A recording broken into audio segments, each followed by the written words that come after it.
Atos 28, eu vou ler do verso 16 ao verso 31. Diz assim a palavra de Deus: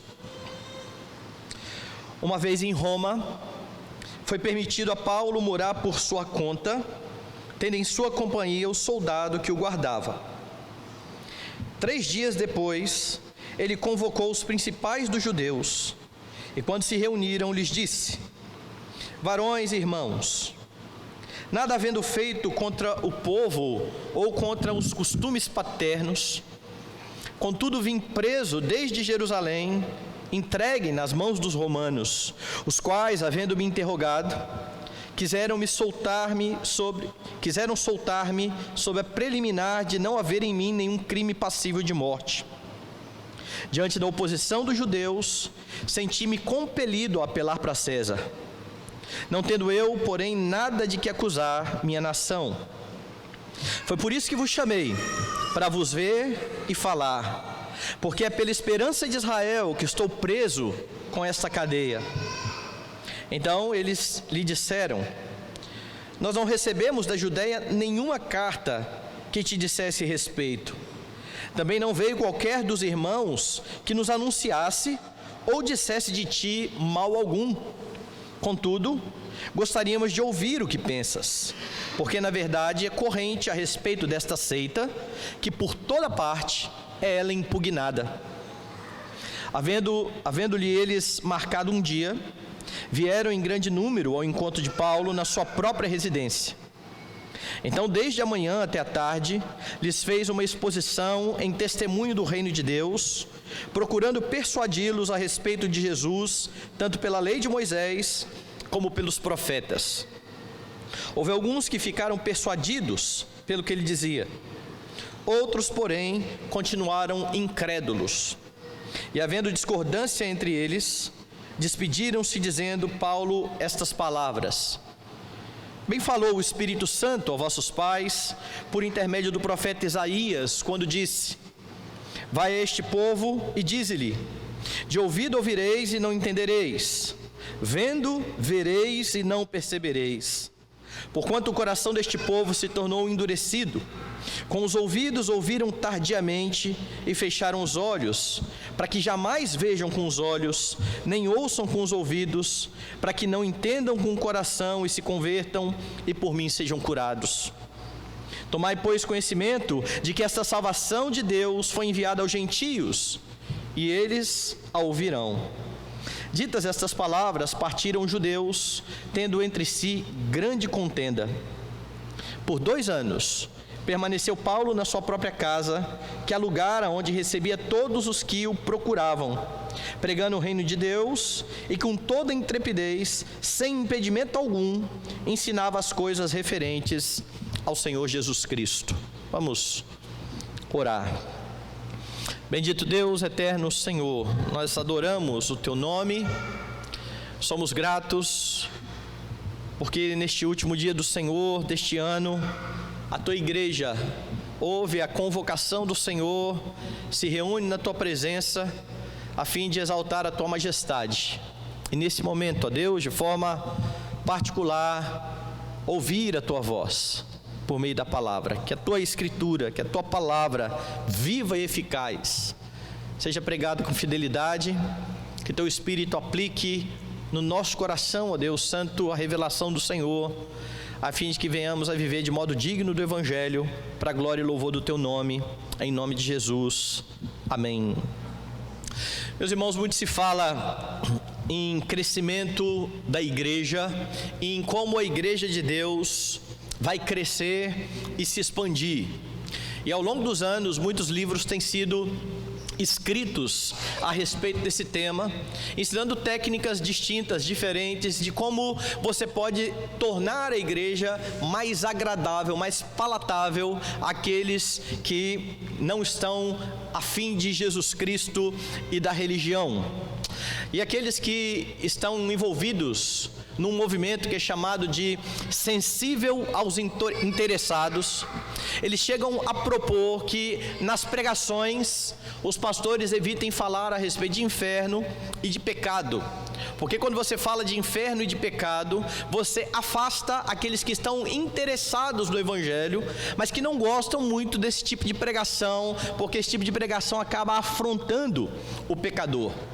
Uma das maiores igrejas que se formaram nesse modelo tem como líder um homem chamado Bill Hybels. E Bill Hybels, há alguns anos atrás, escreveu um artigo confessando que eles erraram no seu método. Ele dizia que eles erraram porque, apesar de muita gente ter sido recebida, a igreja de Bill Hybels, ela é imensa, não havia crescimento espiritual com o passar dos anos. E aí então fala-se daquela igreja como uma igreja de 1 quilômetro de extensão, mais de 1 centímetro de profundidade. Muita gente, pouco conhecimento da Escritura, enquanto milhões de dólares são gastos para nada, a fim de tornar a igreja um lugar agradável para aqueles que estão se achegando. E aí, quando você pensa que a igreja vai tomar um caminho bíblico, eles pensam: nós precisamos repensar a estratégia.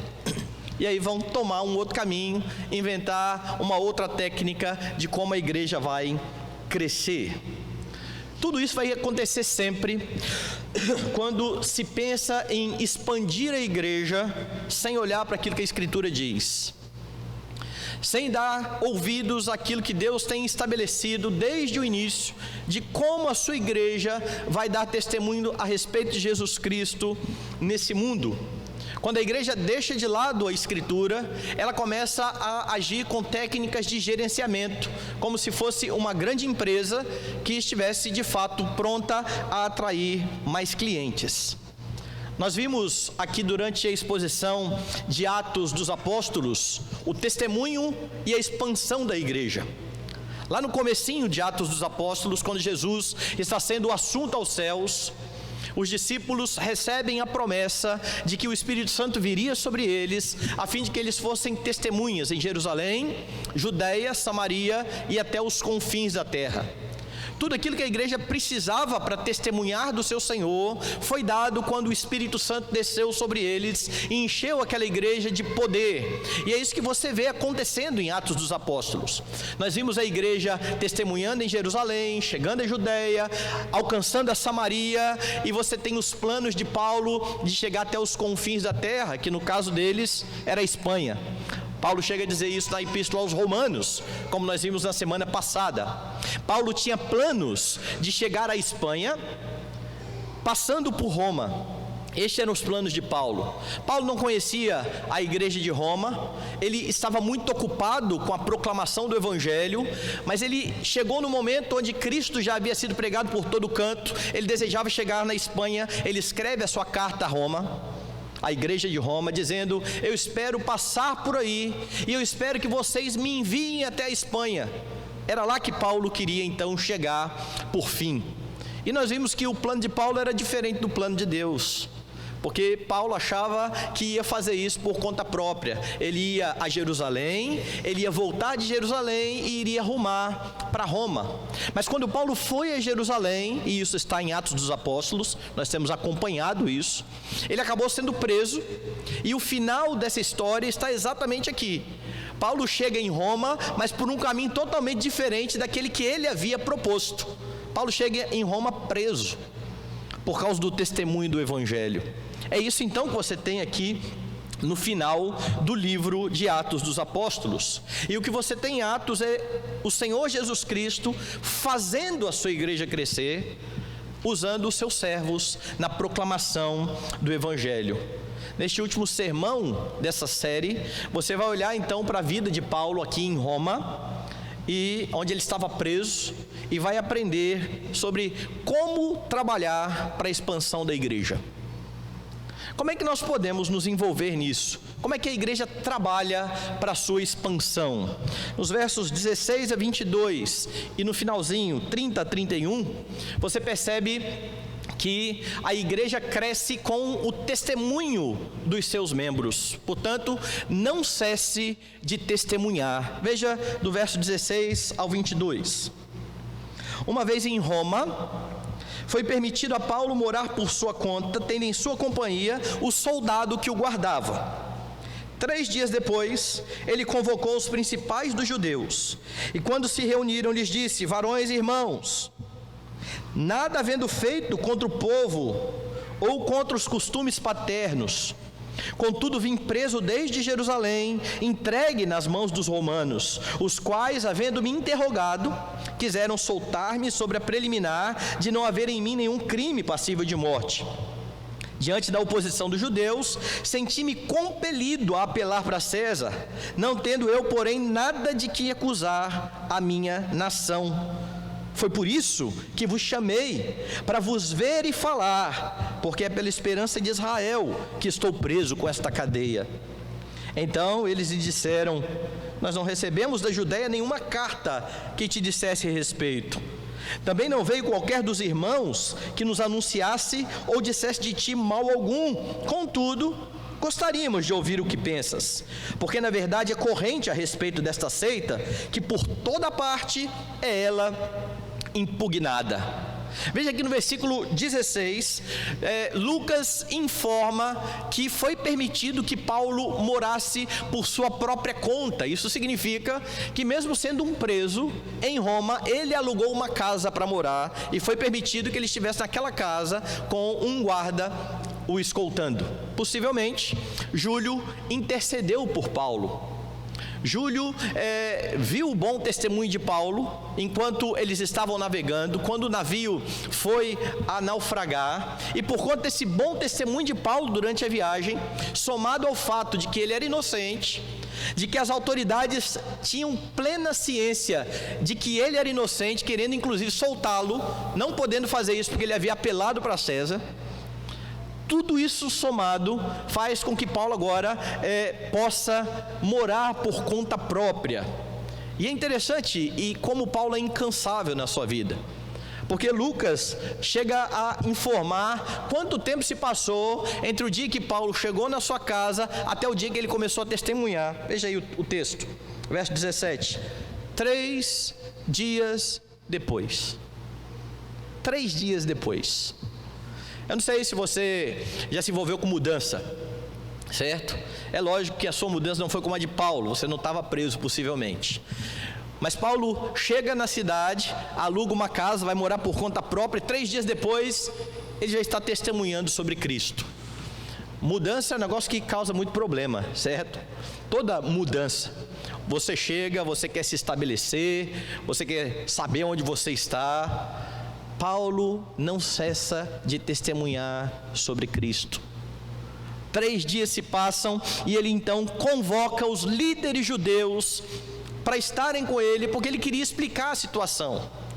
Paulo é um judeu, Paulo é da tribo de Benjamim. Paulo, ele não tem nada contra a religião dos judeus em si, porque Jesus Cristo vem dos judeus. Tudo aquilo que o judeu cria no Antigo Testamento apontava para o Messias, e Paulo cria nesse Messias. Os judeus não entenderam isso, entenderam que Paulo estava pregando contra o templo, contra a lei de Moisés, e por isso então eles acusam Paulo, e Paulo agora está em Roma para se explicar. Ele já se explicou algumas vezes, 2 vezes diante de governadores, 1 vez diante do rei Agripa, e agora ele chama as autoridades de Roma, porque ele quer explicar também a estes judeus o porquê, qual é a razão dele estar então ali preso.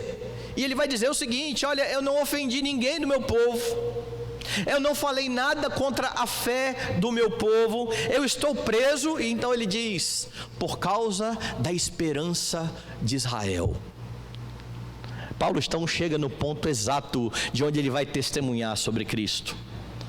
Eu estou com essas cadeias porque eu creio na esperança que vocês têm, na esperança de que o Messias virá. Ele veio, eu creio nesse Messias. É por causa dessa esperança então que eu estou preso em cadeias. Então Paulo tem mais uma vez a oportunidade de falar aos seus patrícios a respeito do Messias prometido, aquele por quem Israel tanto ansiava, tanto esperava, mesmo correndo o risco de novamente ser mal interpretado. mesmo correndo o risco de novamente ser acusado de falar contra a lei, de falar contra o templo, mesmo correndo o risco de mais uma vez ser perseguido pelos seus patrícios, ele chama, convoca e fala aos seus irmãos a respeito da esperança de Israel, porque ele sabe que aqueles judeus precisam ouvir sobre o Redentor, eles precisam ouvir sobre o Salvador, eles precisam se render ao Messias prometido. E aí então, quando Paulo está falando com aqueles homens, os judeus fazem uma declaração aqui, dizendo o seguinte: olha, não chegou nenhuma informação sobre você aqui, Paulo. Paulo está indo para Roma para ser acusado. Os seus acusadores não foram a Roma. Não se sabe nem se Paulo foi julgado por Roma. O que se sabe é que depois de alguns anos, Paulo foi solto. Paulo não morre aqui no final de Atos dos Apóstolos. Ele vai ser solto e algumas das suas epístolas vão ser escritas depois desse tempo. Mas os acusadores não vão a Roma, não chegam em Roma, e é por isso então que os judeus de Roma não têm ideia das acusações que pesam sobre o apóstolo Paulo, mas eles dizem: mas ainda assim a gente quer te ouvir, porque apesar de não ter ouvido as acusações sobre você, nós estamos aí cientes de que essa seita do caminho, aonde chega, causa confusão, causa problema. Então nós queremos saber que negócio é esse de você falar que está preso por causa da esperança de Israel, e ao mesmo tempo essa seita onde você está e que você faz parte, ela é barrada, impugnada em todo o tempo, ou seja, vocês não são bem vistos. E por que eles estão dizendo isso? Porque 10 anos antes disso que está acontecendo aqui, os judeus haviam sido expulsos de Roma. O imperador mandou que os judeus todos fossem embora. Essa não é uma informação que está na escritura, mas na história. Há um historiador que registra que a expulsão dos judeus se deu por conta de um tal de Crestus. É assim que está escrito lá no historiador. Logo nós entendemos que o problema era com o Senhor Jesus Cristo. Porque o que acontecia? O evangelho alcançava judeus, muitos criam no Messias, outros não. E aí então havia sempre um embate entre os judeus, confusão entre os judeus. E toda essa confusão por causa do nome de Crestus fez com que o imperador mandasse todo mundo embora. Então há os judeus se espalhando pelo império, não podendo mais ficar em Roma. É por isso então que eles 10 anos depois estão recebendo a Paulo e estão dizendo: nós sabemos que vocês têm causado problema, nós sabemos que onde essa seita chega, ela é impugnada. Mas veja que interessante, Paulo está preso, mas ele continua a falar do evangelho, ele continua a testemunhar do seu Senhor. O texto no versículo 16 começa falando que Paulo foi permitido de morar na sua casa, e se você for lá no versículo 30, você vai ter mais uma informação. Por 2 anos permaneceu Paulo na sua própria casa que alugara, onde recebia todos que o procuravam. E Lucas enfatiza isso, tanto lá no início quanto agora. Veja lá no início, no versículo 16: uma vez em Roma, foi permitido a Paulo morar por sua conta, tendo em sua companhia o soldado que o guardava. E aí então, no 17, ele convoca os principais dos judeus, e eles se reúnem, e Paulo começa então a testemunhar. Paulo os recebe na sua própria casa. Lucas termina o texto de Atos dizendo que Paulo durante 2 anos continua fazendo isso, recebendo pessoas em casa, a fim de proclamar o nome do Senhor. Muitos procuram Paulo, diz Lucas, nesse tempo, e ele tem o privilégio de testemunhar sobre Jesus Cristo. Como é que a igreja de Cristo cresce? Com o testemunho dos seus membros. Paulo é um grande exemplo disso, e cada crente é chamado a isso.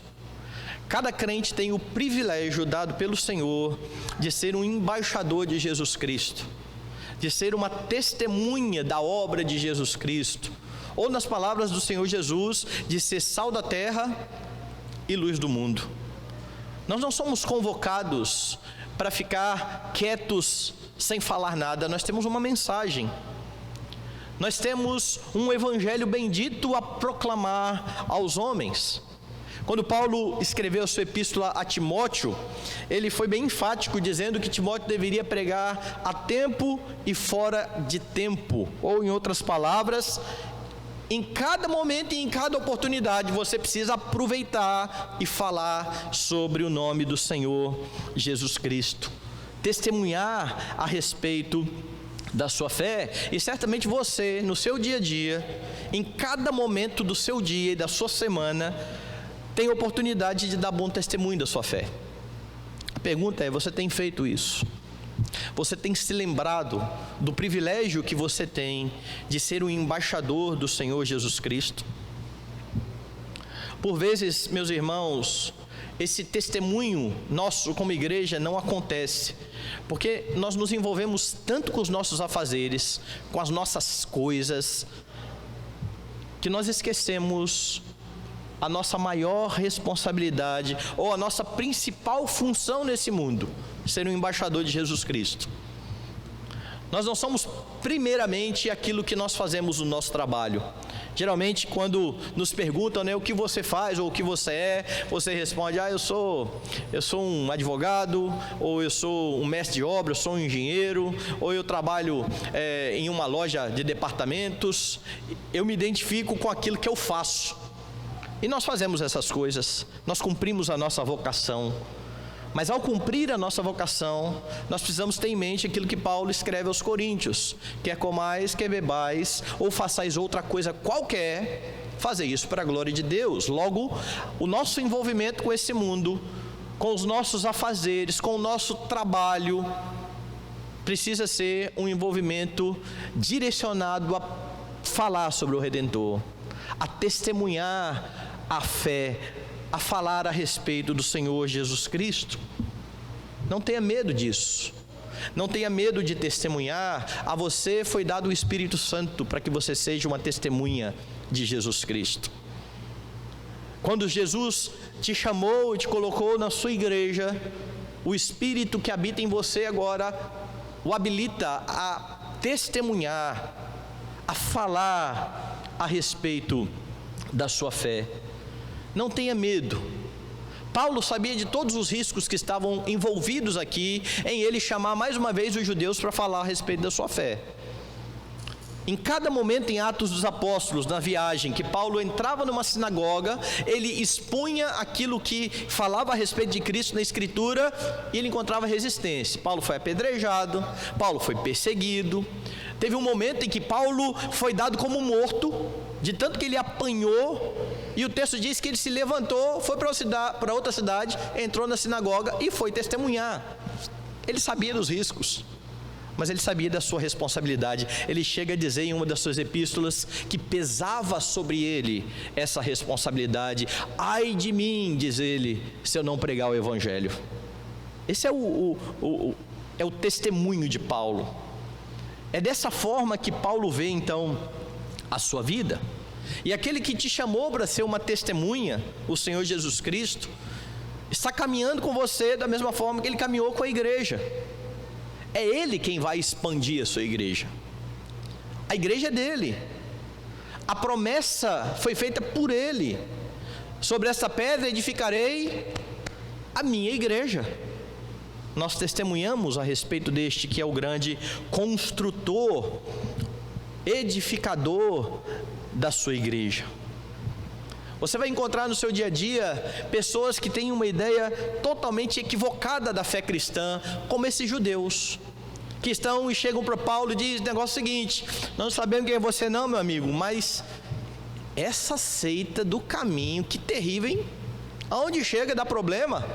Fala aí para nós, o que você fala a respeito dessa seita? E há pessoas que veem o cristianismo dessa forma. Eu já falei aqui algumas vezes que antes de ser crente eu achava que crente era doido, certo? Eu botava tudo no mesmo pacote, é tudo doido. Essas eram duas coisas que eu falava de crente. Três. São doidos, são bitolados e fica dando dinheiro para o pastor. Então hoje eu estou aqui como pastor. Tem gente, e muita gente, com essa mesma ideia a respeito da igreja, a respeito da fé cristã. Porque há um estereótipo na sociedade a respeito do que é ser um cristão. E quando nós temos oportunidade de falar que aquilo que nós cremos é totalmente diferente do que esse monte de grupo maluco crê, às vezes nós nos calamos, ficamos envergonhados, acanhados. Nós somos chamados a falar do nosso Salvador, do nosso Redentor, e você pode ser um instrumento de Deus para mostrar a beleza da fé cristã, falando sobre Cristo e vivendo de modo digno do Evangelho. O testemunho é proclamado, mas ele é vivido. Nós precisamos viver como cristãos. A gente vem à igreja no domingo, nós nos ajuntamos para adorar o nome de Deus, e a partir de segunda-feira, quando estivermos no trabalho, nós não deixamos de ser cristãos. Nós continuamos a proclamar a Cristo e precisamos, por conta disso, ser coerentes com aquilo que a gente fala aqui no domingo. Porque se nós não formos coerentes, o nosso testemunho, ele não vai honrar a Deus. Na verdade, ele vai trazer vergonha para o Evangelho. Por muitas vezes você vai ter amigos te procurando, como pessoas procuravam a Paulo. Não foi nessa vez que Paulo estava aqui, foi numa outra vez, possivelmente, que Paulo estava em Roma, mas houve um escravo que saiu da casa do seu senhor, Filemon, e foi parar lá na casa de Paulo. Você conhece a história porque ela está na Escritura. Onésimo, o escravo que fugiu e foi conversar com Paulo. O que Paulo fez? Proclamou o Evangelho. Aquele escravo foi salvo, foi enviado de volta para o seu senhor. Nós precisamos estar com os ouvidos abertos, com os olhos abertos, para aproveitar essas oportunidades, onde pessoas vão procurar você para desabafar, para falar de algum problema na vida, um problema familiar, um problema com um filho, e é a grande oportunidade de você mostrar qual é o grande problema do homem, de onde todos os outros fluem, que é a sua inimizade contra Deus, e de que estes homens precisam ser reconciliados com o Senhor, eles precisam deixar o pecado. E para isso, meus irmãos, vocês precisam conhecer a sua Bíblia, porque não há testemunho correto sobre Cristo sem um entendimento correto da Escritura. É a Escritura que fala sobre Cristo, é a Bíblia que anuncia quem é o nosso Redentor. Então seja uma testemunha. Mas a fim de trabalhar para o crescimento da igreja, você precisa também enfatizar a pessoa de Jesus Cristo. Veja o verso 23. Havendo-lhe eles marcado um dia, vieram em grande número ao encontro de Paulo, e de novo Lucas frisa, na sua própria residência. Então, desde a manhã até a tarde, lhes fez uma exposição em testemunho do reino de Deus, procurando persuadi-los a respeito de Jesus, tanto pela lei de Moisés, como pelos profetas. E esse versículo, esse único versículo aqui, demonstra que Paulo recebe os judeus, eles querem ouvir a respeito das opiniões de Paulo sobre a fé, quais são as ideias de Paulo, e Lucas então diz, ele recebe estes homens na sua casa, é um grande número de judeus, vários judeus estão ali, eles estão curiosos, o que este homem tem a dizer. E aí então Lucas dá algumas informações. A primeira é que Paulo não foi rápido, Paulo não teve pressa. Lucas diz que Paulo começou de manhã e foi até a tarde. Ele ficou um grande tempo falando àqueles homens, explicando àqueles homens a sua fé. O que ele estava fazendo? Diz Lucas, ele expõe ou prega sobre o reino de Deus, um assunto conhecido dos judeus, porque todo o Antigo Testamento vem falando a respeito do reino de Deus, mas ele faz mais. Ele tenta, diz o texto aqui, convencer os judeus que toda a esperança de Israel terminava em um nome: Jesus Cristo. É isso que Lucas diz, veja, procurando persuadi-los a respeito de Jesus Cristo. A nossa esperança está em Cristo, é o que Paulo está anunciando. A esperança de Israel está no Senhor Jesus Cristo. É por Ele que o povo ansiava, é nele que eu creio. É Ele o Messias aguardado, e para isso Paulo abria as Escrituras, ou no caso desenrolava. Ele olhava para a lei de Moisés e apontava para Cristo, mostrando como a lei de Moisés falava a respeito de Cristo. E a lei de Moisés fala sobre Cristo o tempo todo. O tempo todo. Veja, por exemplo, nos detalhes de Deus, quando manda formar ou fazer o tabernáculo, em como cada elemento do tabernáculo apontava para a redenção no sangue de Jesus Cristo. Olhe para os 10 mandamentos e veja como a lei, ao mostrar a incapacidade do homem em cumprir os mandamentos, anuncia um Redentor que viria a fim de cumprir toda a lei. E é isso que Jesus fala a João Batista quando ele vai ser batizado, lembra? Importa que se cumpra toda a lei. Ele vai falar isso no Sermão do Monte, quando diz: eu não vim revogar a lei, eu vim para cumprir.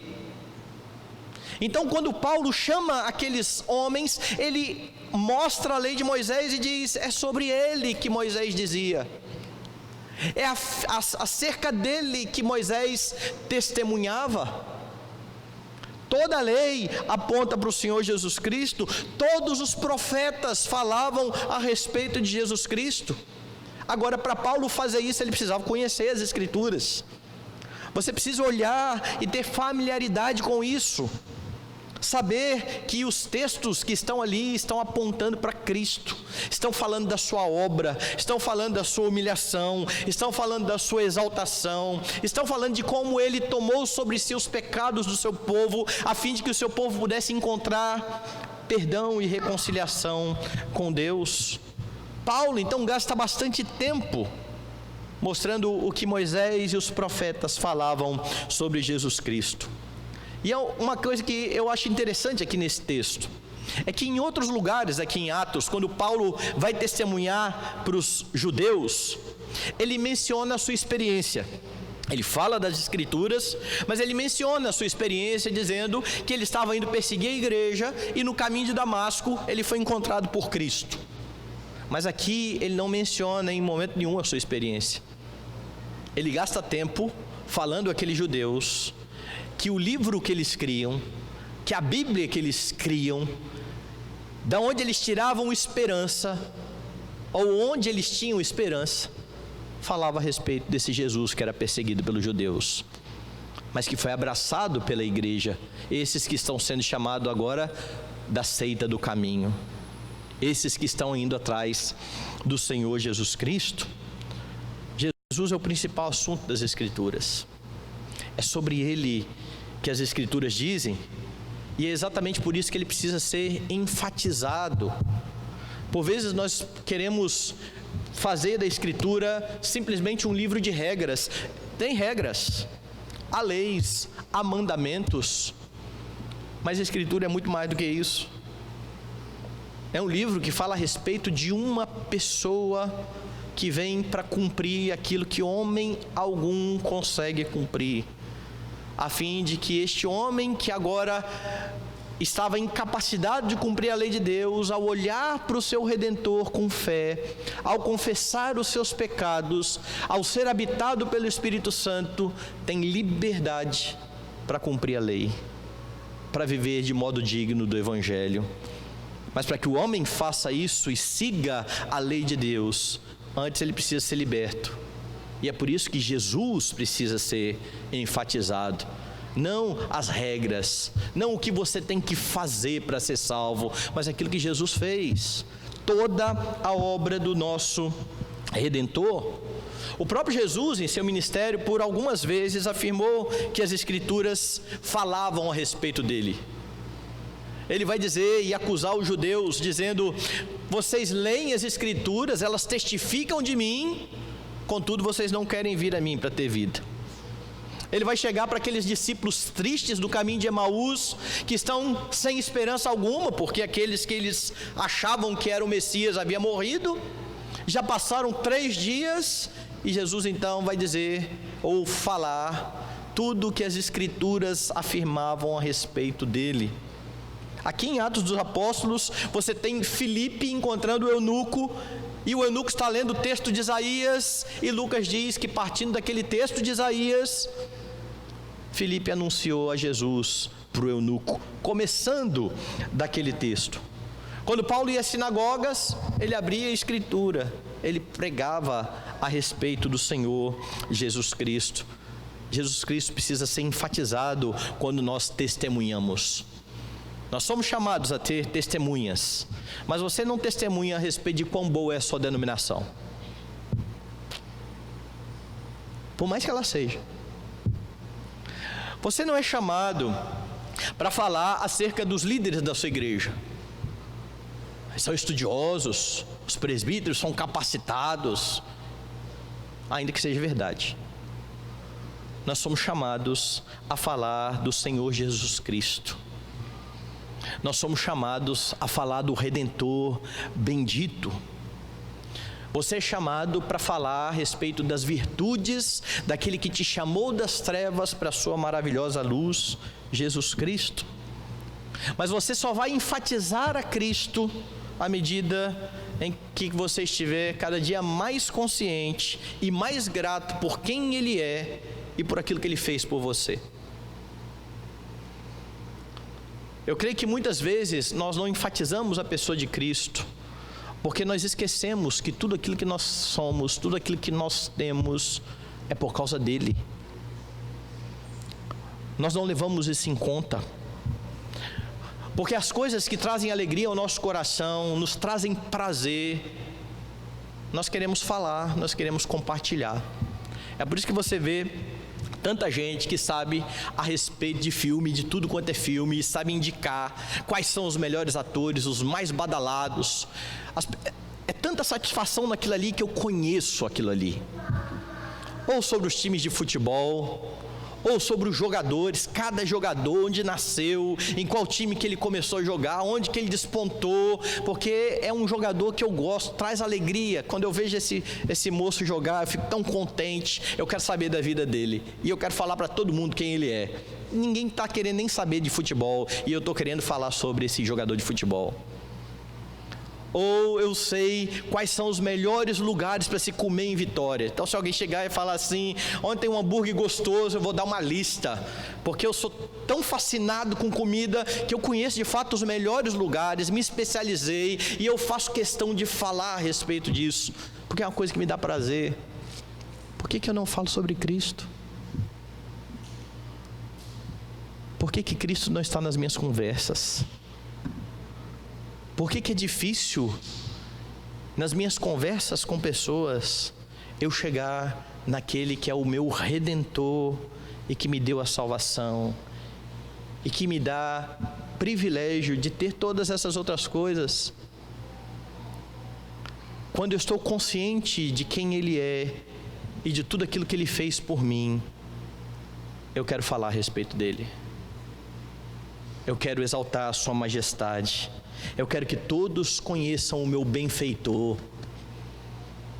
Eu quero que todos saibam quem foi aquele que me tirou da miséria do pecado e me fez agora um sacerdote, e me colocou num reino de sacerdotes, e que me colocou agora para ser co-herdeiro com Ele.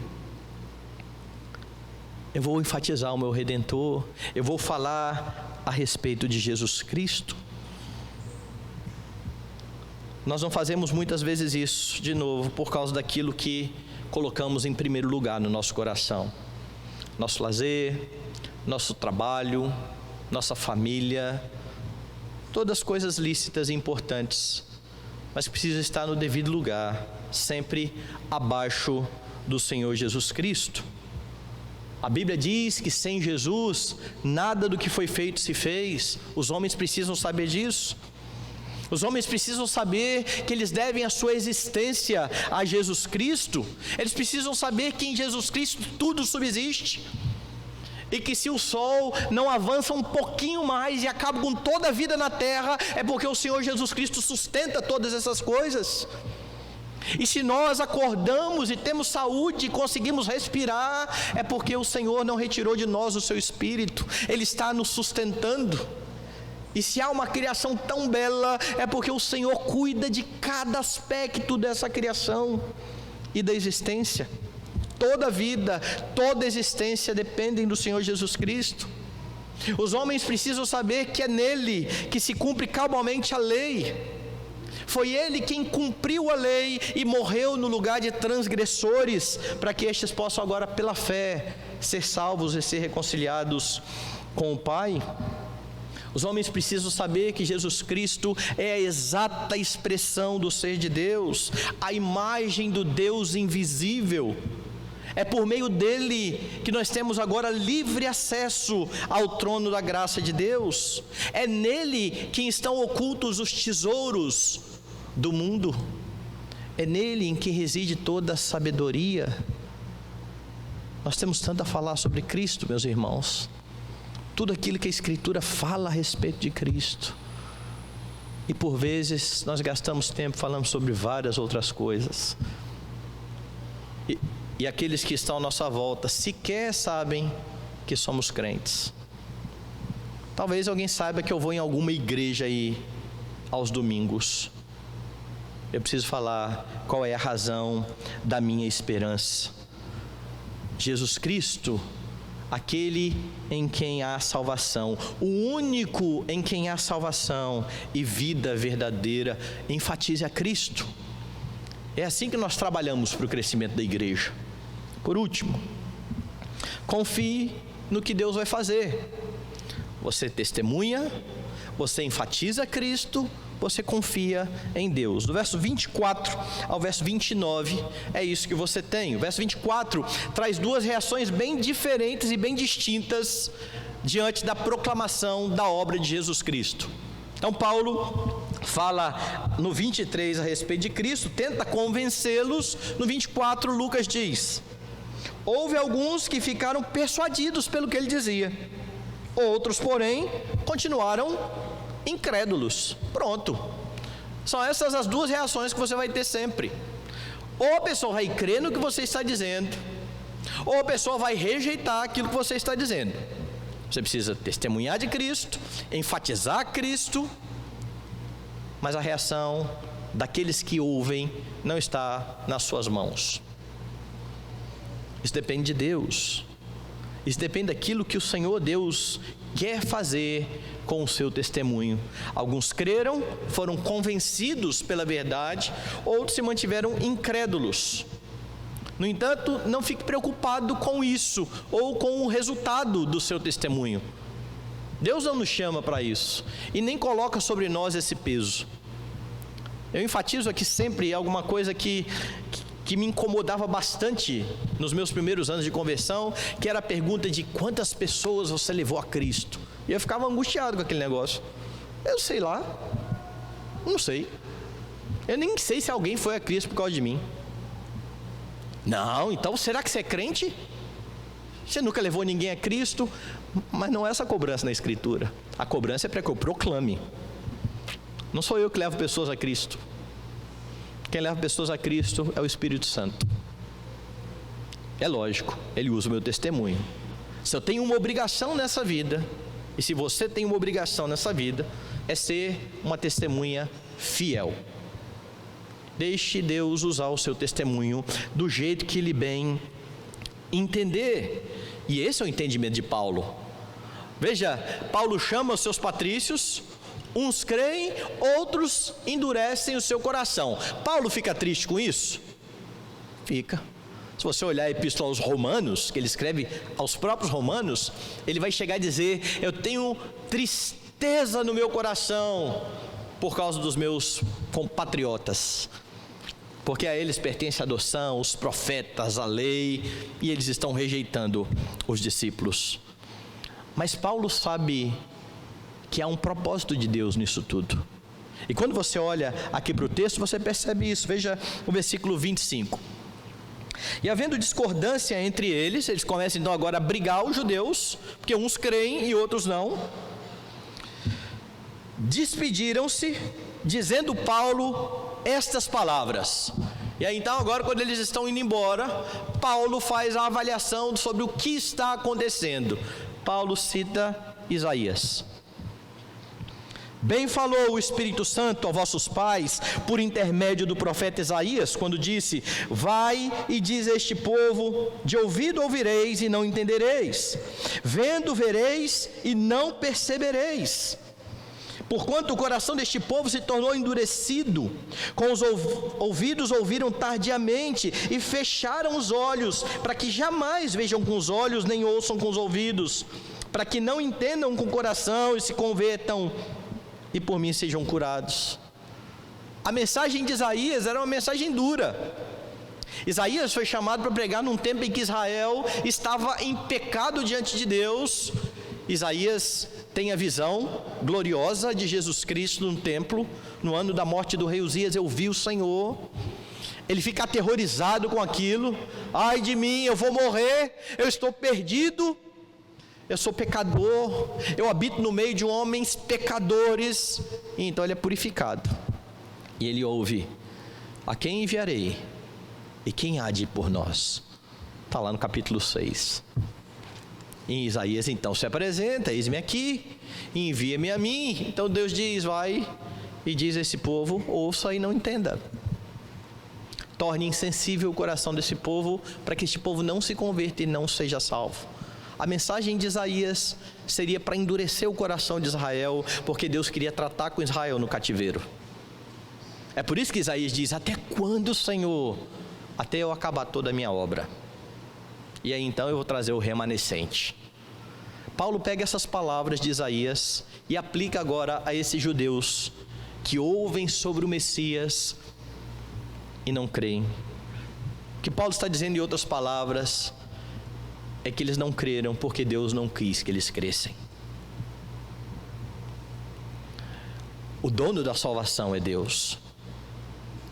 Crerão todos aqueles que foram destinados para a vida eterna.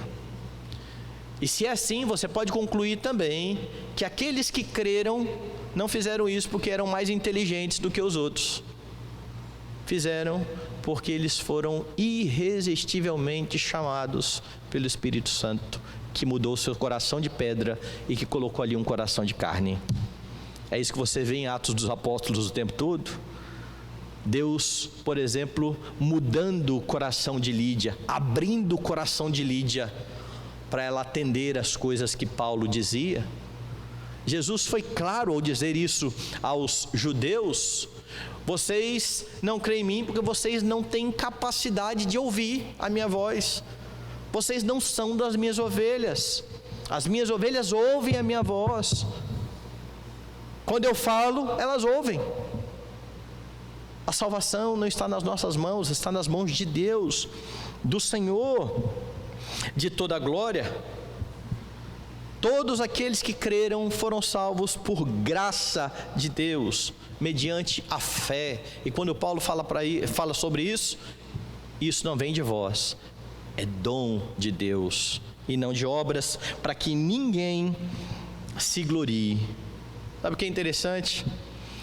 Quando você abre a epístola aos Romanos, Paulo está aqui em Roma, essa reação é dos judeus de Roma. Quando ele prega, alguns judeus de Roma creem, outros judeus não creem. Os judeus que creem vão fazer parte da igreja, certo? E os que não crerem estão fora da igreja. Anos antes, quando Paulo escreveu a epístola aos Romanos, veja o que ele disse. Vai lá no capítulo de número 9.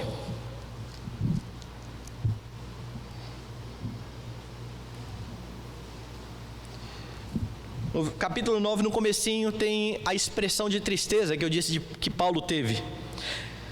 Verso 2: tenho grande tristeza e incessante dor no coração, porque eu mesmo desejaria ser anátema, separado de Cristo por amor dos meus irmãos, meus compatriotas segundo a carne. Se eu pudesse, Paulo está dizendo, eu preferia ser maldito para que os meus irmãos crescem no Salvador. E então Paulo antecipa o questionamento. Você está dizendo, Paulo, que Deus falhou? Deus falou que ia salvar Israel, Deus falhou, versículo 6, e não pensemos que a palavra de Deus haja falhado, porque nem todos os de Israel são de fato israelitas, e nem por serem descendentes de Abraão são todos seus filhos. Quando chega lá no versículo 14, então ele diz: que diremos, pois? Há injustiça da parte de Deus. E por que ele está perguntando isso? Porque ele acabou de dizer que Deus, antes de Jacó e Esaú nascerem e terem cometido bem ou mal, Deus já tinha dito: amei Jacó, odiei Esaú. Apesar de na nossa versão estar traduzida aqui por aborreci. Antes de terem nascido, Deus escolheu um e rejeitou o outro. Então Deus é injusto. E aí está perguntando: há injustiça da parte de Deus? De modo algum, pois ele diz a Moisés: terei misericórdia de quem me aprover ter misericórdia, e compadecer-me-ei de quem me aprover ter compaixão. Assim, pois, não depende de quem quer ou de quem corre, mas de usar Deus a sua misericórdia. Porque a Escritura diz a Faraó: para isso mesmo te levantei, para mostrar em ti o meu poder, e para que o meu nome seja anunciado por toda a terra. Logo tem ele misericórdia de quem quer, e também endurece a quem lhe apraz. É isso que está acontecendo em Atos dos Apóstolos. Agora, Paulo, anos antes, já tinha escrito à igreja de Roma, falando que é assim que Deus age por meio do Evangelho. Ele salva quem Ele quer. É por isso que Paulo não está espantado. É por isso que Paulo está dizendo, Isaías fala a respeito disso. Isaías proclama tudo isso. Deus tem misericórdia de quem Ele quer, diz Paulo, e endurece a quem lhe apraz. Entretanto, ainda que rejeitado por parte dos judeus, o Senhor vai ser recebido pelos gentios. Veja lá, é isso que Paulo termina dizendo. Ele diz aqui a estes homens, verso 28, tomais, pois, conhecimento de que esta salvação de Deus foi enviada aos gentios, e eles a ouvirão. Paulo agora então está falando: Deus completará a sua obra. E de novo, se você olhar para a Epístola aos Romanos, Paulo já havia tratado de tudo isso quando ele escreveu. Volte lá, no capítulo de número 11. Um dos capítulos mais complicados da Epístola aos Romanos, sobre o que acontecerá a Israel. Israel vai ser ou não vai ser salvo? Vai ter uma conversão em massa ou não vai ter dos judeus? Paulo então começa a falar a respeito de Israel. E a partir lá do versículo de número 25, você tem o seguinte: porque não quero, irmãos, que ignoreis este mistério, para que não sejais presumidos em vós mesmos, que veio endurecimento em parte a Israel, até que tenha entrado a plenitude dos gentios, e assim todo Israel será salvo, como está escrito: virá de Sião o libertador, e ele apartará de Jacó as impiedades. O que Paulo quer dizer com isso? Se você olhar para o contexto todo aqui, Paulo está dizendo: olha, Deus endureceu parte dos judeus e parte creu, até que tenha entrado a plenitude, o número completo dos gentios eleitos, e assim todo Israel será salvo. E aqui é que alguns se embananam, porque quando você ouve a expressão "e assim todo Israel será salvo", dá a impressão que depois desse tempo Deus vai voltar e vai tratar com Israel. Mas a ideia do termo usado aqui por Paulo não tem conotação de tempo e daqui a algum tempo. Na verdade, o que Paulo está dizendo é: e desta forma, e desta maneira, todo Israel será salvo. Que maneira? Judeus crerão, gentios crerão. Quem é Israel para Paulo? Os eleitos de Israel, somado aos eleitos dentre os gentios. Paulo não está falando de etnia. Paulo está falando do Israel de Deus. Paulo, com isso, está em conformidade com aquilo que João diz, por exemplo, no seu evangelho: veio para os que eram seus, os seus não o receberam, mas a todos que o receberam, deu-lhes o poder de serem feitos filhos de Deus, a saber, os que creem no seu nome, os quais não nasceram nem da vontade da carne, nem da vontade do sangue, mas de Deus. É em João que Jesus vai dizer algumas vezes: olha, não vem com esse negócio de dizer que eu sou filho de Abraão, não, porque dessas pedras Deus pode suscitar de filhos a Abraão. Quando Paulo fala do Israel salvo, ele não está falando de uma etnia, mas do Israel de Deus, do povo da aliança, aquele que nós cantamos essa noite. A igreja de Cristo, que é composta de todos os eleitos, desde o primeiro que creu até o último que crerá. E é por isso que nós enfatizamos a Cristo e testemunhamos, porque cremos que Deus se fará conhecido a todos aqueles que são dele, e todos crerão. E todos os que foram destinados para a vida eterna vão se render ao Senhor Jesus Cristo. E meus irmãos, saber disso, saber que Deus salva a quem Ele quer, endurece a quem lhe apraz, tira das suas costas o peso de achar que a culpa é sua, de alguém não converter. Você não tem culpa nenhuma nisso. Você vai ser culpado ou responsabilizado se você não falar, mas não se a pessoa não converter. Nós precisamos estar bem cientes disso. A nossa responsabilidade é ser fiel. E quando nós sabemos que a nossa responsabilidade é só falar, nós não precisamos rebaixar o evangelho, nós não precisamos propor técnica de crescimento de igreja, nós não precisamos fazer pesquisa sobre o que um pecador gostaria de encontrar dentro da igreja, que é o que muita gente tem proposto e feito. Antes de abrir a igreja, faz uma pesquisa ali no bairro sobre o que você espera de uma igreja, e vão colocando na igreja tudo que o pecador quer. Imagina a lambança que será. Eu não preciso disso. Eu preciso ser fiel na proclamação do evangelho e deixar Deus salvar os que creem pela loucura da pregação. E é tendo essa consciência que a igreja vai poder ser fiel à mensagem. O que você precisa então fazer para ajudar no crescimento da igreja? Você precisa ser fiel naquilo que você prega e na forma como você vive. Precisa haver coerência entre a pregação e o testemunho de vida. E quando você pensa em tudo isso, você também precisa ser muito grato a Deus por sua salvação.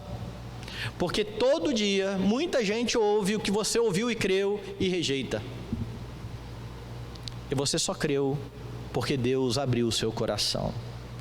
Porque Ele quis ser gracioso com você, porque Ele quis te alcançar, porque Ele quis te trazer para o seu povo, porque Ele te escolheu para ser uma das suas ovelhas. Não foi porque você é bonito, porque você é inteligente, porque você é de boa família, ou porque você tem pedigree. Foi porque Deus é misericordioso, Ele é bom, Ele é santo, Ele é justo, e Ele proveu para você alguém que morreu para pagar a sua culpa.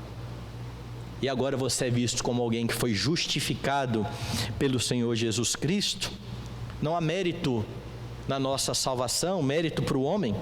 Foi a graça maravilhosa de Jesus que te alcançou, foi o Espírito Santo que abriu os seus olhos para que você pudesse contemplar a beleza do Redentor Jesus Cristo. E Lucas registra que Paulo esteve por 2 anos em Roma, enfatizando, testemunhando a respeito disso. O que aconteceu depois disso, nós não sabemos. Lucas simplesmente termina o relato. É por isso que alguns dizem que Atos é o livro que não foi concluído, porque a igreja continua a avançar.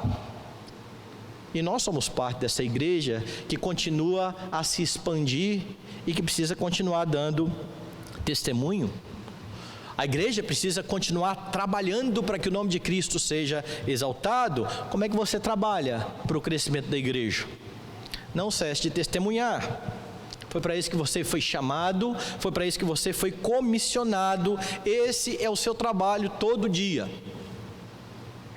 Enfatize a pessoa de Cristo. Fale sobre o seu reino. Fale sobre o único rei, sobre tudo e sobre todos. Fale sobre aquele que é a razão da esperança de todos os homens, em quem há verdadeira alegria. Não deixe de enfatizar que os homens estão caídos em Adão, mas que eles podem ser reconciliados por causa de Jesus Cristo, que morreu em lugar de pecadores, que ressuscitou, que subiu aos céus, que está à direita do Pai e que todo dia intercede pelos que são dele. E é por isso que nós podemos estar aqui nessa noite, porque ao cantar, ao orar, Jesus Cristo, à destra do Pai, intercede por nós, fazendo com que este culto seja aceito diante dele. Conclame os homens a se arrependerem e a se render ao Rei de toda a terra. Confie no que Deus vai fazer. A igreja é dele, é ele quem vai trazer, pela ação do Espírito Santo, os seus eleitos. Ele vai salvar todo o seu povo. Nenhuma gota do sangue de Jesus Cristo foi derramada em vão. E quando você olha o final da história em Apocalipse, você vê que há pessoas de toda tribo, língua, povo e nação em pé diante do trono do Cordeiro. Razão de podermos cantar nessa noite que desde os confins da terra e no mais profundo do mar, Deus é exaltado, Deus é louvado, e Ele será por toda eternidade. Convicto disso, seja fiel à mensagem do Evangelho. Honre e exalte o seu Salvador e deixe que Ele use a sua vida para a sua própria glória.